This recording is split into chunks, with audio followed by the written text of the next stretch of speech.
نحمده ونصلي على رسوله الكريم. برادران کرام، یہ شوال کا مہینہ ہے، رمضان المبارک کا مبارک مہینہ گزر گیا. اس مہینے میں بھی اللہ کی رحمتوں کی ایک خاص بات ہے، جیسے کہ قرآن شریف میں آتا ہے: اعوذ باللہ من الشیطان الرجیم، من جاء بالحسنۃ فلہ عشر امثالھا. جو انسان ایک نیکی لے کے آئے گا، عشر امثالھا، تو اس کے مانند 10 نیکیوں کا ثواب اس کو دیا جائے. ایک نیکی کرنے پر ویسے ہی 10 نیکیاں کرنے کا ثواب دیا جائے. تو ایک مہینے کے روزے جو ہیں، اس قانون قرآنی کے مطابق، اللہ تعالیٰ کے قول کے مطابق، ایک مہینہ جس نے روزہ رکھا اس کو ثواب 10 مہینے روزہ رکھنے کا دیا جائے گا. یہ اللہ کی عظمت، کرم و مہربانی ہے بندوں پر. اس کے بعد شوال میں یہ ہے، حدیث شریف سے جو بات ملتی ہے کہ جو انسان 6 روزے رکھ لے تو 10 کے حساب سے 60 روزوں کے برابر اس کا ثواب دیا جائے. اور 2 مہینے کے 60 دن ہوتے ہیں. ایک مہینے کا روزہ تو 10 مہینہ، اور سال میں چونکہ 12 مہینے ہوتے ہیں تو 2 مہینے جو بچے وہ 60 دن. تو جو انسان 6 روزے رکھ لے اس کو پورے سال روزے رکھنے کا ثواب دیا جائے گا. اس کے لیے بعض تو حضرات یہ کرتے ہیں کہ وہ لگے ہاتھ ہی 6 رکھ لیتے ہیں کہ چلو عید کے بعد 6 روزے رکھ لیں لگے ہاتھ.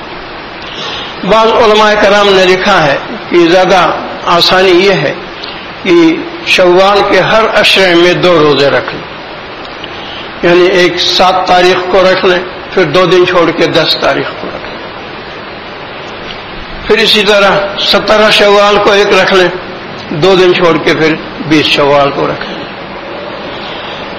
کیونکہ مہینہ 29 کا بھی ہو سکتا ہے، لہذا جو آخری عشرہ ہے اس میں دونوں 27 اور 28 لگے ہاتھ رکھیں. تو یہ 6 روزے رکھ لینے پر انسان کو 60 دن کا، یعنی 2 مہینے کا، یعنی اس طرح پورے 1 سال روزے رکھنے کا ثواب ملتا ہے. اور جس دن اللہ تعالیٰ اعمال نامہ ہاتھ میں دے گا اور فرمائے گا: اعوذ باللہ من الشیطان الرجیم، اقرأ کتابک کفی بنفسک اليوم علیک حسیبا. اپنا نامہ اعمال خود ہی آج پڑھ لے تو خود ہی محاسب کافی ہے جو کچھ تو نے کیا. تو انسان کو یہ چیز خوشی دے گی کہ میں نے وقت کو ضائع نہیں کیا زندگی کے. ہمارے دادا پیر خواجہ محمد سعید رحمۃ اللہ علیہ جو تھے، ایک دن بیٹھے ہوئے تھے. آج سے 60-70 سال 100 سال پہلے کے جو اولیاء ہوتے تھے وہ بڑے مرتبے کو ہوا کرتے تھے. اب تو ولایت کے مرتبے بہت گرتے جا رہے ہیں. تو ایک دن وہ بیٹھے ہوئے تھے تو ایک بڑا خوش شکل نوجوان اچھے لباس میں پہنے ہوئے آیا اور آ کے بیٹھ گیا، سلام کیا. کیونکہ وہ اجنبی تھا تو خواجہ محمد سعید رحمۃ اللہ علیہ نے، یہ ملتان کی طرف تھے، اس سے پوچھا کہ آپ کون ہیں، کیسے تشریف لائے؟ تو وہ کہنے لگا: میں رمضان شریف ہوں، میں رمضان ہوں، اور یہ کہنے آیا ہوں کہ میں تم سے بہت خوش ہو کے جا رہا ہوں. اور میں نے اور بزرگوں کے بارے میں بھی پڑھا ہے کہ رمضان ان کے سامنے ایک خوبصورت نوجوان کی شکل میں آیا، اچھا لباس پہنے، اور ان کو سلام کیا اور کہا کہ میں تم سے خوش ہو کے جا رہا ہوں. اور اس جمعے سے چند جمعے قبل یہ حدیث شریف پڑھی گئی تھی کہ مینا کے میدان میں رسول صلی اللہ علیہ وسلم نے فرمایا کہ قیامت کا دن ہوگا، ایک شخص ہوگا میری امت کا جس کو فرشتے مار رہے ہوں گے. وہ آ کے مجھ سے لپٹ جائے گا اور کہے گا: میں آپ کا امتی ہوں، میری شفاعت کیجیے. میں پوچھوں گا کہ اس کا جرم کیا ہے؟ فرشتے کہیں گے: رمضان کا مہینہ آیا اور اس نے روزہ نہیں رکھا. اور وہ بار بار فریاد کرے گا: میں آپ کا امتی ہوں، میری شفاعت کیجیے. تو رسول اکرم صلی اللہ علیہ وسلم اللہ تعالیٰ سے اس کی شفاعت فرمائیں گے. اللہ تعالیٰ جواباً فرمائے گا کہ اے محمد اس کا جو مقابل ہے وہ بہت قوی ہے. تو رسول اکرم صلی اللہ علیہ وسلم پوچھیں گے اس کا مقابل کون ہے؟ تو اللہ تعالیٰ کی طرف سے جواب دیا جائے گا اس کا مقابل جو ہے وہ رمضان ہے. تو رسول صلی اللہ علیہ وسلم فرمائیں گے پھر میں اس سے بری ہوں. تو اللہ تعالیٰ فرمائے گا اے محمد آپ جس سے بری ہیں میں بھی اس سے بری ہوں. پھر اس سے اس انسان کو پکڑیں گے اور جہنم میں اٹھا کے پھینک دیں گے. اور آتا ہے بعض جگہ کہ پیروں سے پکڑ کے گھسیٹتے ہوئے جہنم میں انسان پھینکے جائیں. تو اصل بات یہ ہے برادران کرام کہ وقت کا کام ہے گزرنا اور زندگی کا کام ہے گھٹنا. ہر دن زندگی کو گھٹاتا جاتا ہے، قبر کے قریب کرتا جاتا ہے، ہر دن گزرتا چلا جاتا ہے. زندگی کا کام ہے گھٹنا اور کم ہونا، اور دنوں کا کام ہے گزر جانا. دن گزر جاتے ہیں، روزہ رکھو تو نہ روزہ رکھو تو. لیکن اللہ کی فرما برداری کرنا اور رسول صلی اللہ علیہ وسلم کی اطاعت فرمانا، اتباع کرنا، جس کے بارے میں قرآن مجید کی آیت شریفہ ہے من یطع الرسول فقد اطاع اللہ. جس نے رسول کی اطاعت کی ایسا ہے جیسا اللہ کی اطاعت. تو اللہ کی فرما برداری کرنا اور رسول صلی اللہ علیہ وسلم کی اتباع کرنا، یہ چیز اللہ کے ساتھ حسن ظن پیدا کرتی ہے. جیسے ایک انسان کسی چیز کے بارے میں بڑا اچھا خیال اپنے اندر رکھتا ہو، جو خیال جب بھی اس کو آئے بڑی خوشی دے. تو اللہ کی ذات کے بارے میں اس کے اندر ایک بڑی خوشی کی کیفیت رہتی ہے کہ جب اس نے دنیا کی زندگی میں مجھے شیطان سے بچایا، نفس امارہ سے بچایا، شرری لوگوں سے بچایا اور اپنی فرما برداری کی توفیق دی، اپنے حبیب کی اطاعت کی توفیق دی، تو انشاءاللہ تعالی وہ قبر میں بھی میرے ساتھ اچھا معاملہ فرمائے گا اور جنت میں بھی مجھے اچھی جگہ عطا فرمائے گا. یہ مسلسل ایک خیال اس کے اندر رہتا ہے. اور اس دنیا کا قاعدہ ہے کہ جب کوئی انسان حکومت کا جرم کرتا ہے تو یہ جرم اس کے دل میں ایک خطرے کی گھنٹی بجاتا رہتا ہے اور وہ بھاگ جاتا ہے اس جگہ سے جہاں وہ ہے، وہاں سے وہ بھاگ جاتا ہے. وہ جانتا ہے پولیس کا محکمہ موجود ہے اور خفیہ ایجنسیاں موجود ہیں، فوج موجود ہے. یہ خوف کے محکمے ہیں. اصل میں اللہ تعالیٰ نے جو آیت فرمائی ہے یدعوہ خوفا وطمعا، اللہ کو پکارتے ہیں خوف سے اور امید سے. یہ خوف بڑی قیمتی چیز ہے، بڑی اہم چیز. آپ دیکھیے کوئی بھی حکومت ملک میں نظم و نسق قائم رکھنے کے لیے خوف والے محکمے پیدا کرتی. پولیس کا محکمہ ہے، فوج کا محکمہ ہے، خفیہ ایجنسیاں ہیں. یہ ساری پبلک پر ایک قسم کا خوف طاری کرتی ہیں اور پبلک میں شرری لوگوں پر، بد لوگوں پر، تاکہ امن رہے، سکون کے ساتھ حالات رہیں. تو اللہ کا جو خوف ہے وہ نفس امارہ کے شر سے بچاتا ہے. یہ اللہ کا دشمن ہے انسان کا جو نفس امارہ ہے. حدیث قدسی میں آتا ہے کہ اے میرے بندے اپنے نفس کی اطاعت مت کر، یہ تیرا دشمن نہیں میرا دشمن. تو یہ خوف جو ہے یہ بڑی نعمت ہے.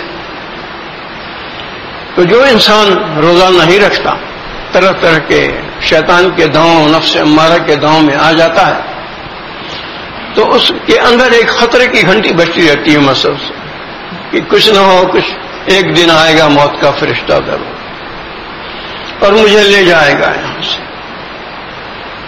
اور پھر مجھے اسی رب کے سامنے پیش ہونا ہے جس کی میں نافرما برداری آج کر رہا ہوں، جس کے رسول کی اتباع کو میں آج ترک کر رہا ہوں، اسلام میں اس کے دیے ہوئے حکم کے خلاف رسم و رواج کے بت کی پرستش کر رہا ہوں، اپنے نفس کی پرستش کر رہا ہوں. تو اس کے دل میں بھی ایک خطرے کی گھنٹی بجتی رہتی اس کی بڑی تفصیل کی ہے امام غزالی رحمۃ اللہ علیہ نے اپنی کتاب کیمیاء سعادت کے اندر کہ گنہگار انسان کا موت کے وقت کیا حال ہوتا ہے. یہ باب جو ہے کیمیاء سعادت اتنی موٹی کتاب ہے، اس کے آخر میں آتا ہے. بڑی بڑی راز کی باتیں وہ کہتے ہیں. یہ جو حضور صلی اللہ علیہ وسلم نے فرمایا نا کہ اگر میں عذاب قبر کی شدت بتا دوں تو تم مردوں کو دفن کرنا چھوڑ دو گے. کچھ یہ راز سمجھ میں آیا کیمیاء سعادت پڑھ کے مجھ کو کہ آخر ایسا کہا کیوں ہے. اس کی مثال، چونکہ وقت 5 منٹ ہے، میں مثال دیتا ہوں ایک مختصر. ایک صاحب تھے جن کو کینسر کی بیماری تھی. تو کینسر کی بیماری میں درد بہت ہوتا ہے، جسم جو ہے وہ مواد بنتا جاتا ہے، درد بہت ہوتا ہے. تو وہ اپنے دوست سے کہتے تھے کہ دیکھو موت کی دعا مانگنا تو حرام ہے، میں تو اپنے لیے موت کی دعا نہیں مانگ سکتا، لیکن تم تو میرے لیے موت کی دعا مانگ سکتے، تم اللہ سے میرے لیے موت کی دعا مانگ لو، یہ درد مجھ سے برداشت نہیں ہوتا. اور وہ درد 24 گھنٹہ ہوتا رہتا ہے. سر میں درد ہو جائے شدید 24 گھنٹہ ہوتا رہتا ہے، جب تک دوا نہ کرے. پیٹ میں ہو جائے درد شدید ہوتا رہتا ہے، اندر ہے. تو اسی طرح امام غزالی رحمۃ اللہ علیہ فرماتے ہیں کہ وہ سانپ اور بچھو جو قبر میں جہنم سے آتے ہیں، اگر وہ انسان مردے کے جسم کے باہر ہوتے تو چلو 1 سیکنڈ تو رکتے نا کاٹنے سے بچے. وہ تو جیسے جسم میں رگیں ہیں ویسے لگا دیے جاتے ہیں، جسم کے اندر نصب کر لیے جاتے ہیں. جیسے اللہ نے خون کی نالیاں رکھی ہیں جسم کے اندر اور دوسری رگیں رکھی ہیں اندر، اس کی طرح سے جسم کے اندر نصب ہوتے ہیں اور وہ ہر وقت کاٹتے رہتے ہیں، جیسے کینسر کا درد ہر وقت ہوتا رہتا ہے. تھوڑا بہت حضور صلی اللہ علیہ وسلم کی یہ بات میری سمجھ میں آئی کیمیاء سعادت پڑھ کے کہ قبر کا عذاب جو ہے اتنا شدید کیوں ہے، اور رسول صلی اللہ علیہ وسلم اس کو بیان کر کے کیوں رو دیا کرتے تھے. آنسوؤں سے آپ روتے، اتنا روتے کہ ایک بار ایک قبر کا سرہانہ تر ہو گیا. تو اللہ کی فرما برداری حسن ظن پیدا کرتی. امام غزالی رحمۃ اللہ علیہ یہاں تک کہتے ہیں کہ اللہ کی ذات جس نے اپنے بارے میں فرمایا ہے ارحم الراحمین، جس نے فرمایا ہے اپنے بارے میں رحمتی تغلب و غضبی، میری رحمت میرے غضب پر غالب ہے، جس نے اپنے بارے میں فرمایا ہے وسعت رحمتی کل شیء، میری رحمت ہر چیز کو گھیرے ہوئے ہے، اور اپنے بارے میں فرمایا ہے ان اللہ بالناس لرؤوف الرحیم، اللہ تمام لوگوں کے بارے میں چاہے مسلمان ہو یا غیر مسلم. رؤوف کے معنی ہے شفیق، شفقت آمیز، بڑا شفیق ہے ہر ایک کے اعتبار سے، رحیم و بڑا رحمت کرنے والا ہے.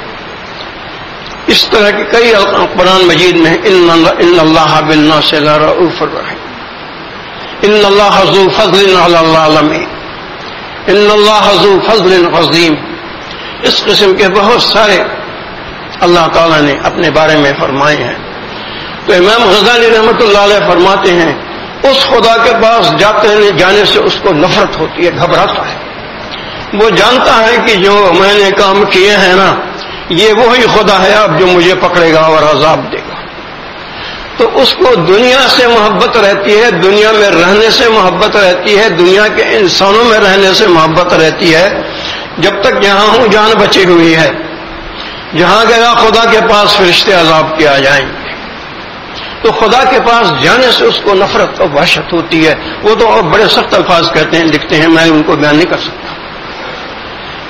تو یہ بات آخر میں کہوں حضرات کہ اللہ کی فرما برداری ایک ایسی خوشی دیتی ہے جو ہمیشہ رہتی ہے 24 گھنٹہ موت تک، اور اس کی نافرما برداری ایک ایسی خطرے کی گھنٹی بجاتی رہتی ہے جیسے یہ حکومت کے مجرم جو ہیں بھاگتے پھرتے ہیں، کبھی ایک شہر میں تو کبھی دوسرے شہر میں تو کبھی دوسرے شہر میں.